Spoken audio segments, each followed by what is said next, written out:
Britain నుంచి భారతీయులు అనేక మంది వెనక్కి వచ్చేస్తున్నారు. 100 మంది అక్కడ చదువుకుంటే 3-4 కూడా ఉద్యోగాలు రావట్లేదు. సరే, అమెరికా వేధింపుల వల్ల వెనక్కి వచ్చేస్తున్న వాళ్ళ సంఖ్య ఒక పక్కన తెలుస్తుంది. అదే సమయంలో బ్రిటన్లో ట్యాక్సెస్ కారణంగా అక్కడ ఉన్నటువంటి చిరు వ్యాపారుల బంధులు ఇవి జరుగుతున్నాయి.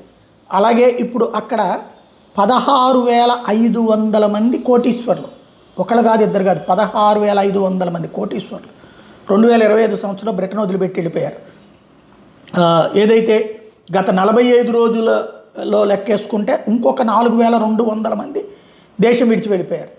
టోటల్గా ఒక 20,000 మంది అపర కోటీశ్వర్లు, ఒక్కొక్కళ్ళు కనీసం 10 నుంచి 100 మందికి ఉద్యోగాలు ఇచ్చేవాళ్ళు వాళ్ళ సంస్థలు మూసేసుకుని ఇతర దేశాలకు వెళ్ళిపోయారు. ఎందుకంటే ట్యాక్సెస్ భారీ ఎత్తున పన్నులు వేయడంతో.